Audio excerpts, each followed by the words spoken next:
Hello, everyone, and welcome to another Zoom episode of Two Peas in a Podcast. With the restrictions in place where we live in Alberta, we have to meet on Zoom, but we're grateful and we're just happy to be here. So we hope that you enjoy this episode. We're going to be talking about how to agree to disagree, which is hard because I think sometimes we think in our minds an opinion that we have is the fundamental truth, or it's the only one that matters. That's a bigger one, that what we think matters more. But in all reality, everybody has value and everybody's thought process, no matter how different. I think it's really important to acknowledge that we all have a different way to see things, but it doesn't mean that it's wrong because it's so different from ours. So we thought that today we would just take a little bit of time to have a conversation about how to effectively agree to disagree. I'm really glad you brought this up, Amelia, because I find this really hard, especially lately with, I'm just going to throw this out there, but it is in the news lately, especially with, let's say, a Trump supporter. I find this very, very, very difficult. Or, for example, like an extremist, let's say, or somebody who is like downright racist, for example. When you see these like very, very elevated points of view that are sure to go on the defensive if you're having even like it's meant to be like a friendly kind of banter or debate, but it escalates so quickly. So I think that there's a lot of value in, well, I know there's a lot of value in talking about this. Yeah, absolutely. I think it's good that you bring up just even like a Trump supporter, especially in lieu of everything that just happened with Capitol Hill. I'm sure by the time we air this episode, it'll probably have been a few weeks, but those are moments when you look and you think, okay, but this is just wrong. I can't even agree. I have to disagree here. And in situations like that are extreme and they're very emotionally elevating, it's hard to know if there is a good way to agree to disagree, because maybe there are moments that you have to just walk away from and say, no, this is just wrong. And I'm just Right, going to be over here because I can't even engage. So I right. think it's important to preface that sometimes there are impossible situations where agreeing to disagree, it's not even possible, because you're disagreeing and you're on two sides of the spectrum. And if one person's not willing to give and you're not willing to give because you know that it's wrong, I think those are different scenarios, right? And also really valuable to speak about too. Yeah, I think that's important to mention because there are some people who it really doesn't matter what you say, but they won't be willing to hear you Yeah. out because for whatever reason they are just so extreme in their beliefs and in their set of values. Mm-hmm. Absolutely. Closed-minded, right? Closed-minded individuals who only see it their way. And if you're doing your part and you're trying to be open-minded and understand a situation, aside from really extreme ones, for sure, if you're trying to understand somebody else's position, but they're not willing to do the same, then it's kind of impossible. You've done all you can, and that's all that you can control. For sure. Yeah. So we wanted to cover kind of some ways um, where you can learn how to disagree with people well. We're by no means experts. We're always learning. We're in this together, right?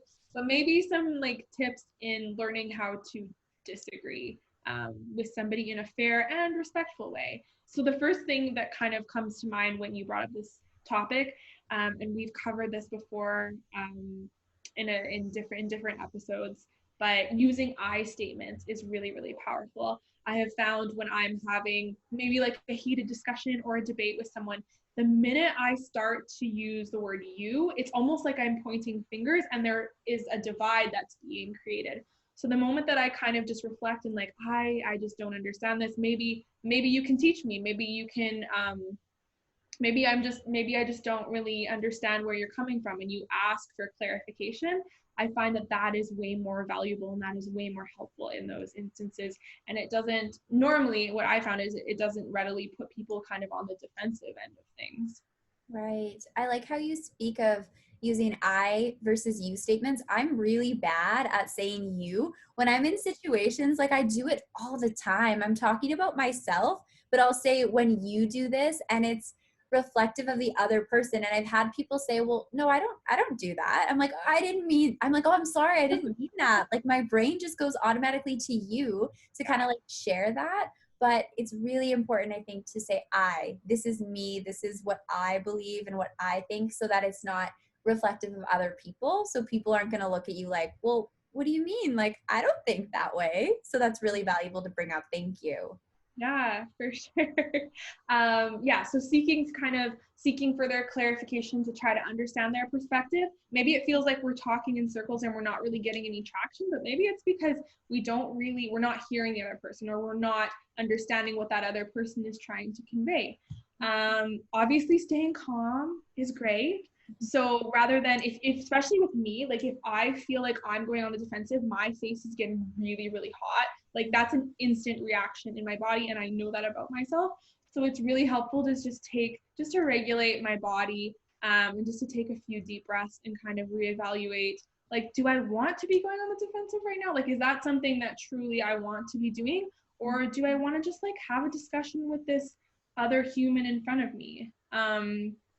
Maybe offering up, if you feel like you're getting no traction, like I said before, and you're kind of going in circles, maybe offering, depending on what it is, offering a solution. So maybe there's a way that you can kind of be met in the middle and agree to disagree that way. Focusing on the facts, I find, is really helpful. I mean, again, this depends on what you're talking about for sure. But paraphrasing what they're saying shows them that you're listening, and that you're attempting to understand the points that they're trying to share with you. And then the fundamental, I think this is, for me anyways, this is the most important thing to remember and to consider throughout any kind of debate, discussion, when you're disagreeing with somebody actively, is to be aware of your language. To be aware of your language, but also to be aware of your tone. Tone is a really hard thing that I have. I mean, I'm just going to be quite honest. I find it really, really difficult, because especially when I feel like I'm going on the defensive and someone is like belittling me or being really aggressive or being up in my face, my tone will change drastically, as my body, like things are going on in my body, and I feel that I have to be going on the defensive. I think that's really important too. Tone is hard. I'm the same way. I feel like my first instinctual reaction when somebody is being aggressive is to be combative and like fight back. My learned behavior, maybe not my natural instinct, but learned instinct. And so I think that's really great that you bring up tone. Tone is so important, because especially being you and I feel like read energy really well. And when we hear a tone that's a little bit off, we pick up on that really fast. And I sometimes wish that I wasn't so intuitive with that, because I'm constantly like dissecting situations and I'm thinking, well, wait, their tone was kind of off. Are they mad at me? Do they hate me? Or are they angry with me? So I think it's important to be aware of those things too, and to not react sometimes, and maybe to take a step back and think, okay, maybe their tone is aggressive right now. Maybe they're not aware of it. Maybe they don't mean it, or maybe they do mean it, and trying to figure out why, or maybe telling them that it's not cool to act that way or speak that way. So tone is really important. I think so too. It is. I have a few things here that I can kind of add. Yeah. Wonderful. Okay, so I had wrote, I think it's valuable to understand that we're all very unique humans with different opinions and perceptions in life. So it's impossible to always agree. And it's also not healthy to always agree with somebody. When we learn to respect each other's opinions and lifestyles without having to agree with them, I think we can live in a great space of understanding. When we speak to people who we don't agree with, I think it's very important to acknowledge their opinion, validate what that individual has said so they feel heard and understood. Avoid putting down what they have to say just because you don't agree with what they have to say. And the next one too is something I feel like I struggle with because I take things personally, but this one is try not to internalize their differing opinions as a personal attack. When we don't share opinions, it's not necessarily a reflection of who we are. It's simply two people, or however many people, coming together and not seeing things the same way. And that's no one's fault, and it's not personal. We're all very different humans, as I said before, with different values and beliefs. So of course, we're going to disagree sometimes, and know that that's okay. We can learn from one another when we approach these types of situations with an open ear and an open understanding. maybe we have an opinion about something and the individual we're talking to is so far on the other side of the spectrum, but we learn something. Maybe our opinions even shift when we gain more knowledge and understanding about a certain topic. And as Carl said before too, using I statements as a way to be assertive is really valuable. You could say, I see where you're coming from, but I don't see it the same way. There's no offending in that particular statement. It's just saying, I don't see it the same way as you, but that's okay, because that's okay to disagree. And then also to add to, if there is a personal attack and their opinion is belittling you, then that's a very different story. There are boundaries that need to be made, and being assertive is going to be a powerful way to create those boundaries.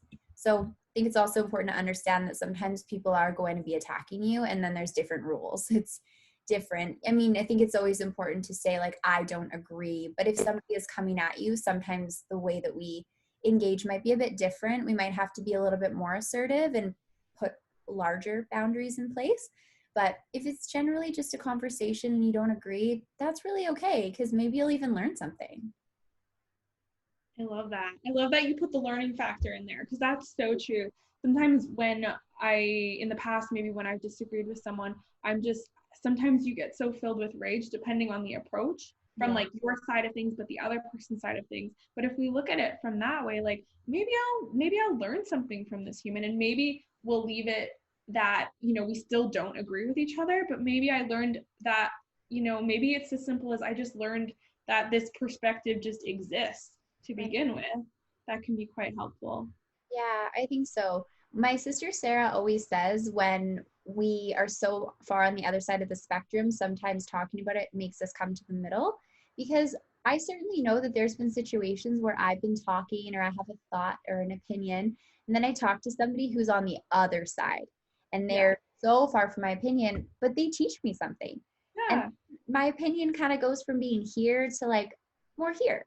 And I think it just comes from understanding and being open, and just understanding that it's actually okay to disagree with somebody, or disagree with what they're doing, or their opinion, but also to just respect it, or to just try to understand that it's okay for us to be different. For sure. Yeah. Awesome. Thanks for bringing all of that up. Of course. Okay, well, I think that covers everything for our learning how to disagree with other people while agreeing to disagree. Thank you for listening and or watching this episode. If you don't already follow us on Instagram, please follow us on Instagram. It's very helpful and beneficial to us, pumping out more content. And yeah, have a great rest of your day or night or whenever you're listening to this. Yeah. Thank you everyone for your support, and we will see you next time. Bye. Bye.